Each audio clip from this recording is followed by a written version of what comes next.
တတိဒီငါးလေးကစားလို့ရတယ်ဆိုပြီးအလွယ်မစားလိုက်နဲ့နော်သူကကဘာအစိတ်အပြင်းဆုံးတရားဝါဒီတဲ့ကတကောင်ဆိုတာကိုတင်တိပါသလားဟုတ်ပါတယ်သူကတော့ငပူးတင်းပါငပူးတင်းအများစုမှာပါတဲ့ tetrodotoxin ဆိုတဲ့အစိတ်ဟာစိုင်နိုင်တဲ့အစ1000နီလာကျော်ပို့ပြင်းထန်ပါတယ်ငပူးတင်းတစ်ကောင်ထဲမှာရှိတဲ့အစိတ်ဟာလူကြီးအယောက်30ကိုတေးစေနိုင်တဲ့အထိအန္တရာယ်များပါတယ်စက္ကန့်ပိုင်းအတွင်းအသက်အန္တရာယ်ရှိနိုင်တာမို့မစားမိအောင်အထူးဂရုစိုက်ကြဖို့တတိပေးခြင်းပါတယ်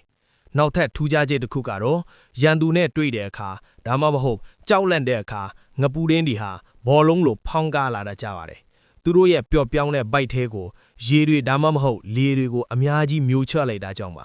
ဒီလိုဖောင်းလာတဲ့အခါရန်သူတွေဝါးစားဖို့ခက်ခဲသွားစေသလိုတချို့အမျိုးအစားတွေဆိုရင်စူးကျွန်လေးတွေပါထွက်လာတတ်တာမို့ဘယ်သူမှမထိရတော့ပါဘူးဒီလိုအစိတ်ပြင်းပေမဲ့ဂျပန်နိုင်ငံမှာတော့ငပူးတင်းကိုဖူဂူလို့ခေါ်ပြီးအရသာရှိတဲ့ဟင်းလျာအထိစားသုံးကြပါတယ်ဒါပေမဲ့ဒီဟင်းလျာကိုအထူးလက်ကျန်ထားတဲ့လိုင်စင်ရထားတဲ့စပိုးမှုတွေပဲချက်ပြုတ်ခွင့်ရှိပါတယ်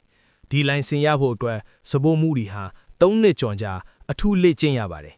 သူတို့ရဲ့စာမေးပွဲမှာမိနစ်20အတွင်းအစိတ်ရှိတဲ့အသေးဥအိမ်နဲ့မျက်လုံးတွေကိုအသားတဲ့အစိတ်မပြန့်အောင်ခွဲစိတ်ဆရာဝန်လိုတိကျစွာဖယ်ရှားပြရပါတယ်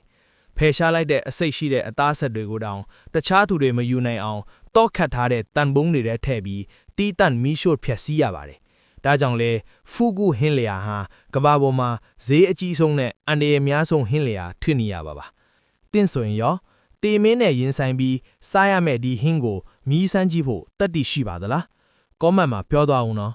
နောက်ထပ်ဒီလိုထူးဆန်းတဲ့အကြောင်းအရာတွေကိုလေ့လာဖို့ Animal Facts မြန်မာကို like နဲ့ follow လုပ်ထားဖို့မမေ့နဲ့ဦးနော်